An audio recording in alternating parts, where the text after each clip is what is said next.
Today in this lecture we will discuss about HTML forms. तो HTML forms बनाने के लिए हमें डिफरेंट इनपुट टाइप्स यूज़ करनी पड़ती हैं।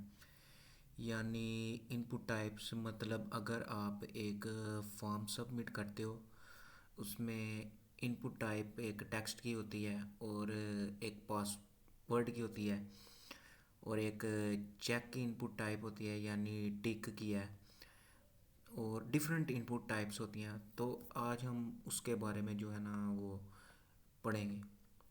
तो सबसे पहले हमेशा की तरह हमने एक फ़ोल्डर बना लेना है।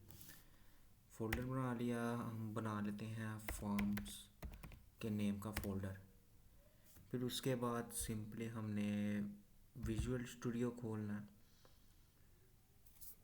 जब ये ओपन हो जाएगा तो सिंपली हमने ड्रैग एंड ड्रॉप करना है फ़ोल्डर को।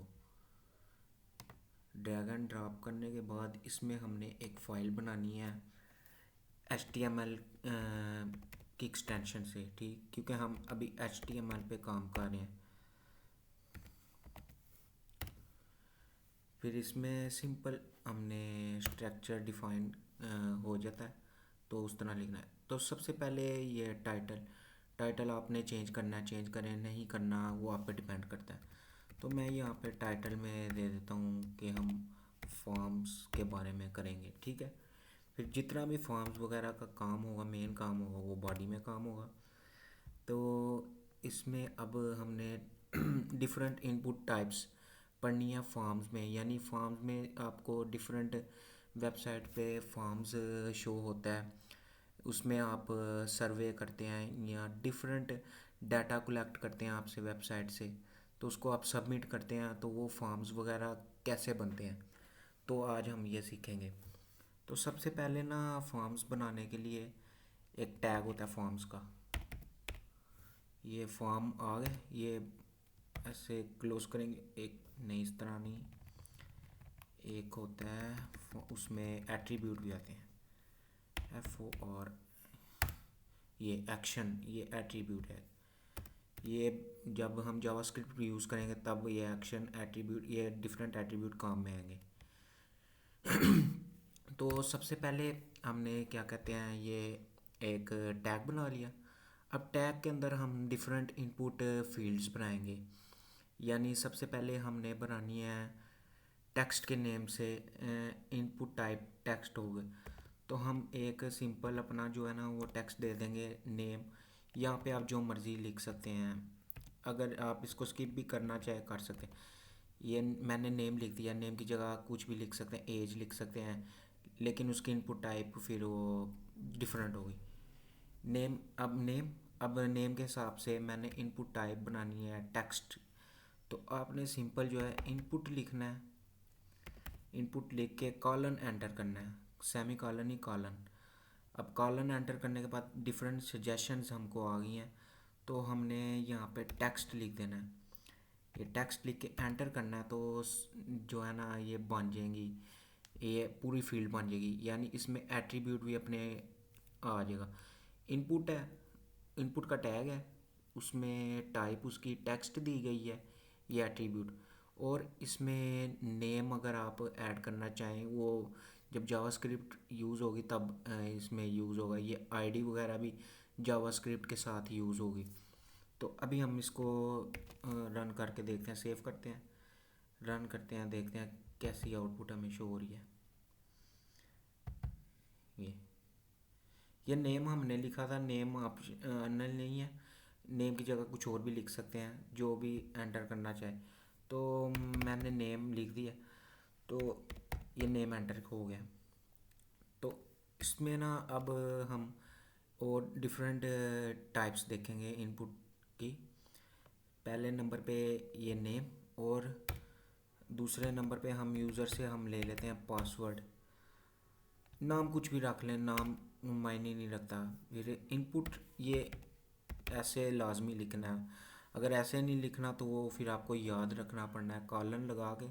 अब इनपुट टाइप पासवर्ड होती है एक फील्ड की, तो ये पासवर्ड लिखेंगे ना, टाइप पासवर्ड, ये आसानी से आ जाएगा। ठीक है, इसको हम सेव करते हैं, फिर इसको हम रिफ़्रेश करते हैं तो ये देख दूसरी फील्ड आ गई, इनपुट टाइप पासवर्ड। ठीक, अगर हम चाहते हैं कि ये नेम के अंदर कुछ लिखा हो यानी, और पासवर्ड के अंदर कुछ लिखा हो, यानी लिखा होता है कभी कभी enter your name, enter your password, तो उसके लिए ना एक एट्रीब्यूट आता है प्लेस होल्डर।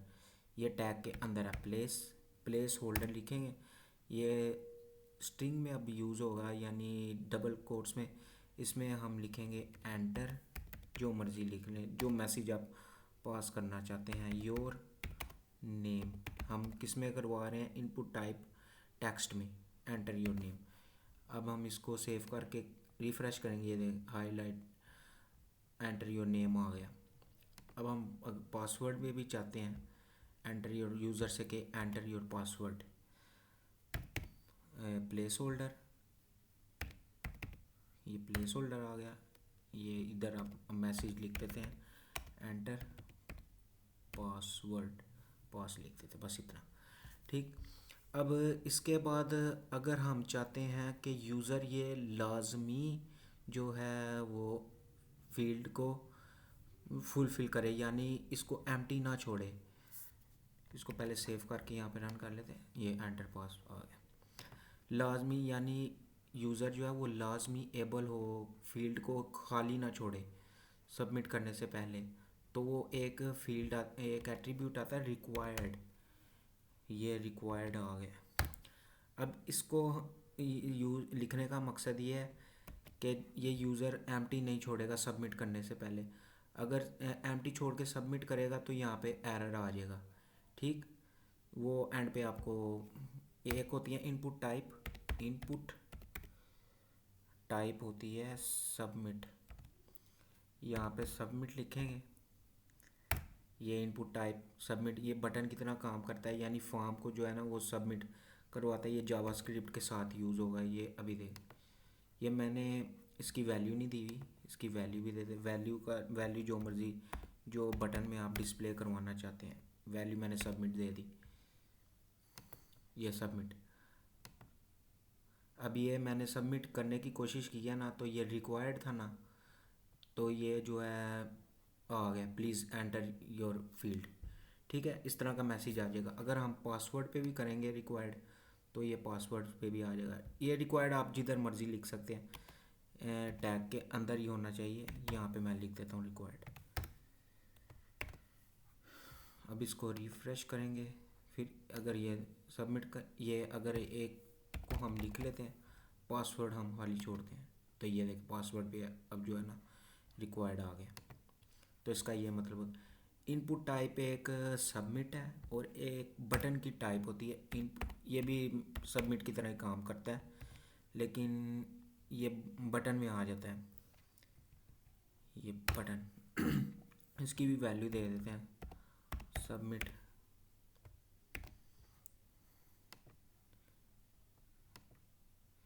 लेकिन ये बटन जो है ना वो सबमिट की तरह काम नहीं करेगा। क्यों?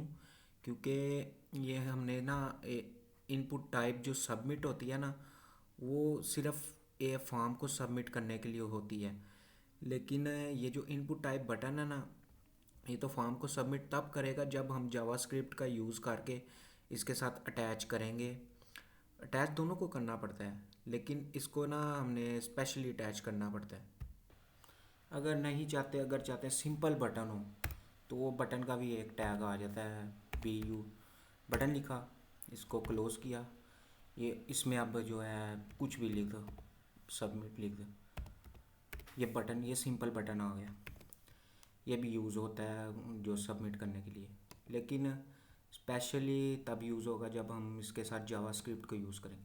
अच्छा, एक और डिफरेंट इनपुट फील्ड की टाइप है, वो थी चेक। इनपुट टाइप चेक यानी टिक, अनचेक यानी टिक करेंगे चेक तो, यानी अनटिक करेंगे तो उसको अनचेक कहते हैं। इनपुट सिंपल लिखना है हमने, फिर कॉलन लगाना है, चेक करना, ये चेक बॉक्स आ गया। ठीक है, इसको एंटर किया तो हम यहाँ पे अगर नेम देना चाहें दे सकते हैं, अगर नहीं देंगे तो वो शो नहीं करवाएगा, नेम नहीं शो करवाएगा, लेकिन चेक सिर्फ यहाँ पे हम लिख लेते हैं चेक। यहाँ पे ये कॉलन लाजमी लगाना,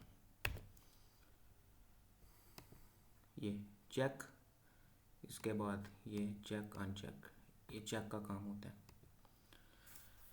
फिर इसके बाद क्या कहते हैं, हम यहाँ पे और भी डिफरेंट इनपुट की टाइप्स देख सकते हैं। यानी इनपुट हम लिखेंगे, इसके बाद कॉलन को एंटर करेंगे, यानी डिफरेंट इनपुट की टाइप्स आ रही हैं। कलर, डेट एंड टाइम ये यूज़ नहीं की हुई। ईमेल, ईमेल स्पेशली ईमेल के लिए यूज़ होती है, यानी यूज़र से हम ईमेल ले रहे हैं ना, तो ये रिस्ट्रिक्ट करेगा कि यूज़र ईमेल ही एंटर करे, ईमेल के अलावा कुछ और टेक्स्ट वगैरह ना एंटर करे। यानी ईमेल वैलिड हो, @gmail.com या yahoo.com, यानी ईमेल हो आपकी। ये इनपुट ये फ़ाइल, यहाँ पे हम फाइल सबमिट करवाते हैं, ये भी चेक कर लेते हैं। ये एंटर किया, इनपुट टाइप फाइल है, ये यूज़र से हम फाइल लेंगे, ये चूज़ योर फाइल, यहाँ से यूज़र जो है वो फाइल एंटर करके सबमिट करवा देगा। ये थी आज के लेक्चर की जो है ना हमारी गूगल फॉर्म के बारे में, HTML फॉर्म के बारे में। तो नेक्स्ट आने वाले लेक्चर में हम देखेंगे लिस्ट कैसे बनाते हैं, यानी एक लिस्ट होती है ऑर्डर लिस्ट, अनऑर्डर लिस्ट, उसके बारे में बात करेंगे। फिर मैंने एक वेबसाइट बताई थी W3 स्कूल, उससे कैसे फर्दर स्टडी करनी है।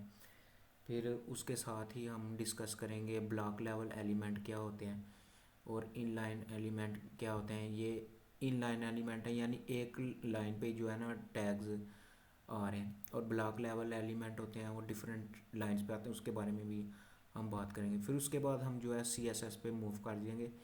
CSS क्या होती है, यानी अब हम चाहते हैं कलरिंग वगैरह करें, डिज़ाइनिंग वगैरह करें, तो वो उस पर काम करेंगे CSS पे। CSS पे हम ज़्यादा टाइम नहीं वेस्ट करेंगे, थोड़ा वेस्ट करेंगे। CSS के बाद जो है हम जो ज़्यादा टाइम जिस पे हम स्पेंड करेंगे वो जावास्क्रिप्ट होगी, यानी जावास्क्रिप्ट को हम डीपली सीखेंगे।